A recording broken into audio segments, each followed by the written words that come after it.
Good morning, Alaïden, tu seras aujourd'hui le Nishmat, Ravachir ben Benzev, François Frachi ben Chana et Avraham ben Rivka. Si vous souhaitez, vous aussi, dédier une prochaine étude de Mishnah, contactez le 5 minutes éternelles, nous étudions Masechet Kilaim, Perek Vav, Mishnah Gimel. Amadle et Agefen, al Miktsat Apifiarot. Lo yavi, Zera el Tachat Amotar, Vim Hevi Lo Kidesh, Vim Hilech Chadash, Asur. Vechen amadle al miktsat ilan serak. On rappelle quelques petites notions de base et on avance dans la nouvelle situation. Il y a d'abord, on a déjà évoqué, deux cas de figure d'arbres, de vignes, de pieds de vigne plantés. Il y a des pieds de vigne solitaires qui vont former un champ de vigne. Lorsque tu as un champ de vigne, il y a les pieds de vigne solitaires d'abord. Un pied de vigne solitaire, tu n'as pas le droit de planter des graines de blé ou des graines de toutes céréales à proximité de 6 téphars du pied de vigne. Et même mieux que ça, je vous apprends une nouvelle notion tout de suite qu'on va avoir besoin pour le général. Mieux que ça, dès que ton pied de vigne, s'il va, il va pousser et s'étaler, tout ce qui sera sous les feuilles, ce sera interdit de laisser de planter en dessous. Même si tu es éloigné de plus de 6 téphars du tronc. Ouais, c'est-à-dire tu as le tronc qui sort ici, les feuilles s'étalent un peu, tu n'as pas le droit de planter des céréales, même juste en dessous du feuillage. Mais si tu n'es pas en dessous du feuillage, ça suffit d'éloigner de 6 téphars du tronc qui sort de la terre. Ça, c'est lorsque c'est un pied de vigne solitaire, mais lorsque tes pieds de vigne vont former un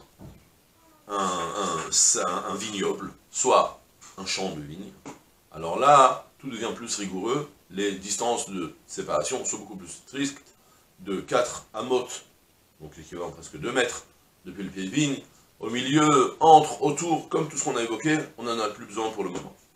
Dans nos Mishnayot maintenant précédentes, on a commencé à prendre le principe du haris, soit c'est des pieds de vigne solitaires, en théorie, sauf que c'est des pieds de vigne solitaires qui vont s'étaler et te former, qui vont grimper et s'étaler, au point où ils vont former une allure de champ de vigne, de vignoble. Et dans ce cas-là, tu auras des chomrotes que même si en théorie, concrètement, elles sont plantées comme des pieds de vigne solitaires, soit elles sont en ligne, il y en a 5, mais qui sont toutes alignées, pas Shtaim Keneged Shtaim Vechadiut Sezanav. Alors, en théorie, il suffisait de l'éloigner de 6 téphars. Là, non, puisque ça s'étale, alors ça prend un statut de vignoble, et tu dois, de kérem donc, tu dois éloigner beaucoup plus. Dans le Mishnah maintenant, on va parler d'un cas même d'un pied de vigne solitaire, avec une situation un peu entre les deux. On a déjà évoqué que puisque le pied de vigne, il ne sait pas grimper tout seul, il a toujours besoin de s'adosser sur quelqu'un pour grimper et donner ses bons fruits. Alors l'usage, il était aussi de faire des petites cabanes, ou bien de le planter à proximité d'un autre arbre pour qu'il puisse grimper sur lui et s'adosser. Donc on va parler maintenant de la petite cabane pour le moment. Soit, comment est-ce qu'on fait une cabane? C'est pas compliqué. Tu plantes un par terre et tu vas faire, concrètement, ça ressemble à des croix. Je ne vais pas dire ce mot, mais ça ressemble à des croix, et pire que ça, dans le Mishnah, ça va s'appeler des apifiors, des papes. L'apifior en hébreu moderne, je ne sais pas si personne n'a fait d'étymologie pour expliquer ce que c'est le même mot, mais concrètement, l'apifior, c'est le pape. J'imagine parce qu'il a cette grosse croix. Donc j'imagine qu'en fait, parce qu'on a l'usage de planter des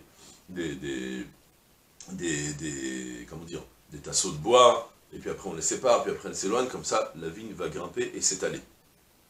Ok? Je vous explique maintenant le principe de notre Mishnah.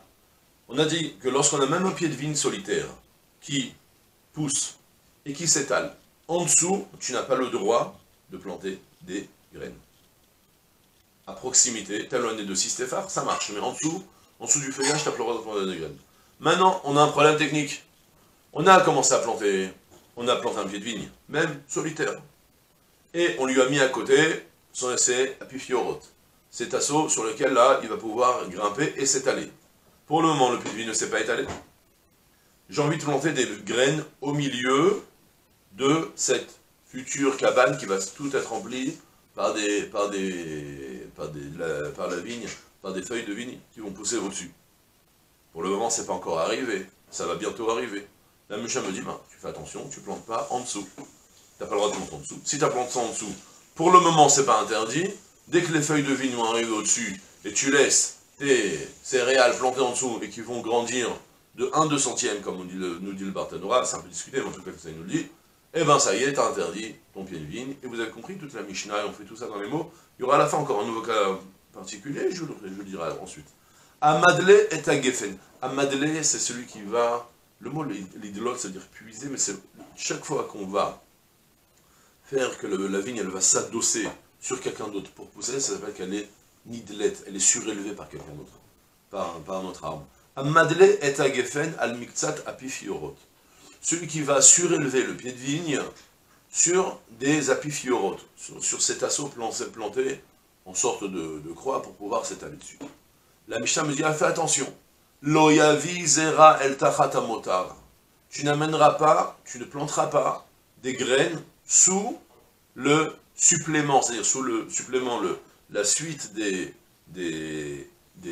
ce cadre en bois que tu as mis. Tu ne mettras pas là-bas des graines, puisque ça va se finir par se remplir. Veille mais vie, et si jamais tu as planté, l'okidesh, tu n'as rien transgressé, mais dépêche-toi de déraciner, de déplacer tout ça.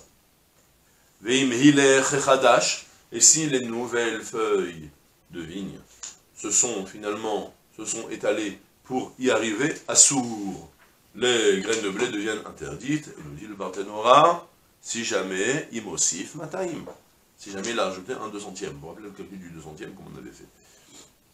Même principe maintenant, vechen amadle el miktsat ilan srak, même principe pour celui qui va surélever le pied de vigne, avec un ilan srak.